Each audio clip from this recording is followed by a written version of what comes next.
അല്ല, അതൊരു സ്ഥാനലബ്ധിയല്ല, ഒരു ചുമതലയാണ്. നേരത്തെ അവിടെ പ്രൈവറ്റ് സെക്രട്ടറി ഉണ്ടായിരുന്ന രാജേഷ് മറ്റൊരു പാർട്ടി ചുമതലയായിട്ട് പോയി. അവിടെ വളരെ ശക്തമായി പ്രവർത്തിക്കുന്നൊരു ഓഫീസ് സംവിധാനം മുഖ്യമന്ത്രിയുടെ ഓഫീസിലുണ്ട്.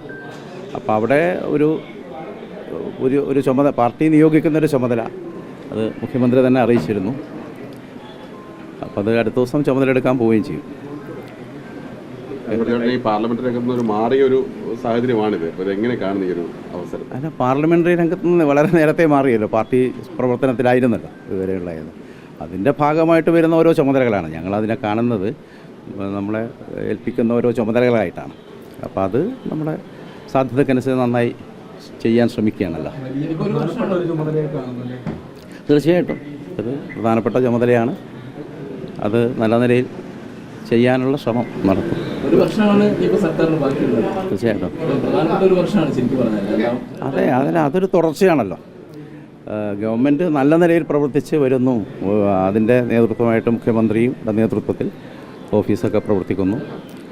അപ്പോൾ അവിടെ ഒരു ചുമതല നിർവഹിക്കാൻ എന്നെ നിയോഗിച്ചിരിക്കുന്നു. അത്രയും ഒരു IAS ഓഫീസർ ഈ സ്ഥാനത്തേക്ക് വരുമെന്നൊക്കെയായിരുന്നു നേരത്തെ അറിഞ്ഞിരുന്നു. പക്ഷേ നല്ലൊരു അഡ്മിനിസ്ട്രേഷൻ ആയതുകൊണ്ടാണോ താങ്കൾ? അല്ല, അതൊന്നും എനിക്കറിയില്ല.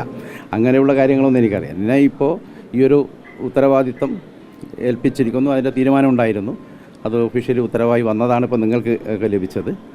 അപ്പോൾ ഏൽപ്പിക്കുന്ന ചുമതല നന്നായി ചെയ്യാൻ ശ്രമിക്കുക എന്നുള്ളതാണ് ഞങ്ങളുടെയൊക്കെ രീതി. അത് ഏത് ചുമതല ഏൽപ്പിച്ചാലും അത് നന്നായി ചെയ്യാൻ ശ്രമിക്കുന്നു. ഒരു മൂന്നാം വട്ടത്തിൽ തീർച്ചയായിട്ടും അത് ഒരു മൂന്നാം തവണ തുടർച്ച എന്നുള്ളത്, ഈ ഗവൺമെൻറ്റിൻ്റെ മൂന്നാം ഊഴം എന്നുള്ളത് സമൂഹം തീർച്ചപ്പെടുത്തിയ കാര്യമാണ്.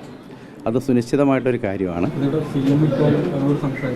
തീർച്ചയായിട്ടും അദ്ദേഹം ആണല്ലോ കമ്മ്യൂണിക്കേറ്റ് ചെയ്യുക. നേരത്തെ സംസാരിച്ചിരുന്നു, അറിയിച്ചു.